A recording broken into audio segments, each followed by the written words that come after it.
بسم اللہ الرحمن الرحیم۔ آج کی بات میں ہم بات کریں گے، مولانا روم کا ذکر ہے، مثنوی رومی کا ذکر ہے۔ دفتر اول سے ایک حکایت چاہوں گا کہ آپ سے شیئر کروں۔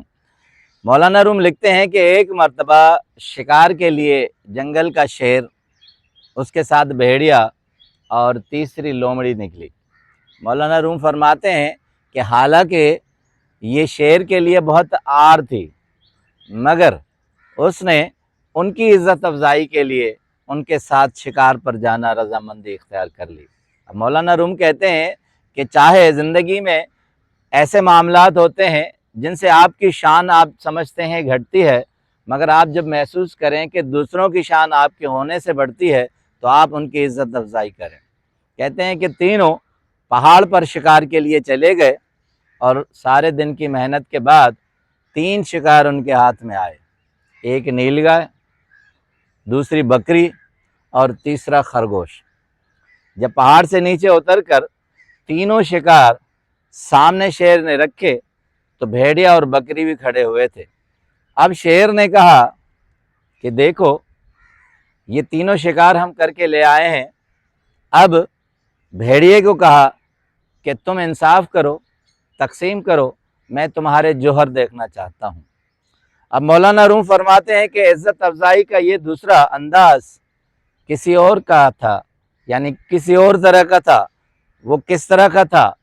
جیسے کہتے ہیں کہ چاند ستاروں کے درمیان نکلنا پسند نہیں کرتا، مگر چونکہ ستاروں کو عزت افزائی دینی ہوتی ہے، اس سے چاند کو اور 4 چاند لگ جاتے ہیں، اس لیے چاند ستاروں کے درمیان نکلتا ہے۔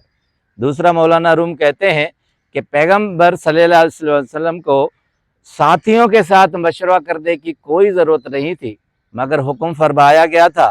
ان کی رائے کے سامنے کسی اور کی رائے کی اہمیت نہیں ہوتی تھی، مگر پھر بھی ان کو عزت افزائی دینے کے لیے وہ ان سے مشورہ کرتے تھے۔ تیسری مثال مولانا خوبصورت اور دیتے ہیں، کہتے ہیں کہ اگر آپ کو ترازو میں سونا تولنا ہے، اگر اس کے درمیان کوئی اناج کا دانہ آ جائے تو وہ بھی سونے کے ساتھ اس کا حصہ ہو جاتا ہے۔ اس لیے یہ بھیڑیا اور لومڑی شیر کے ساتھ اس کا حصہ تھے۔ اب بھیڑیے نے دیکھا کہ ایک طرف نیل گائے ہے، دوسری طرف بکری ہے، تیسری طرف خرگوش ہے، تو انہوں نے نیل گائے کی طرف اشارہ کر کے کہا کہ شیر آپ بڑے ہیں، جنگل کے بادشاہ ہیں، تو آپ کے لیے یہ نیل گائے ہیں۔ اور بکری کی طرف اشارہ کرتے ہوئے کہا چونکہ میں متوسط تک ہوں، آپ دونوں کے درمیانہ ہوں، تو یہ بکری میرا حصہ ہے۔ اور چونکہ لومڑی بہت چھوٹی ہے تو اس کے لیے یہ چھوٹی سی خوراک خرگوش ہے۔ اب شیر نے ایک دھاڑ لگائی اور غصے میں آ گیا، کہا کہ تو میرے سامنے برابری کرتا ہے، میں جنگل کا بادشاہ ہوں، میری مرضی ہے، سب کچھ میرا ہے، اور تم نے یعنی میرے ساتھ شکار میں چل کے میرے ساتھ برابری کی ہے۔ یہ کہتے ہوئے شیر نے دھاڑ لگائی اور ایک زوردار پنجے سے بھیڑیے کو چیر پھاڑ ڈالا۔ اب یہ سارا منظرنامہ لومڑی کے سامنے تھا۔ اب شیر نے لومڑی کو دیکھا کہ تم انصاف کرو، میں تمہارے جوہر دیکھنا چاہتا ہوں۔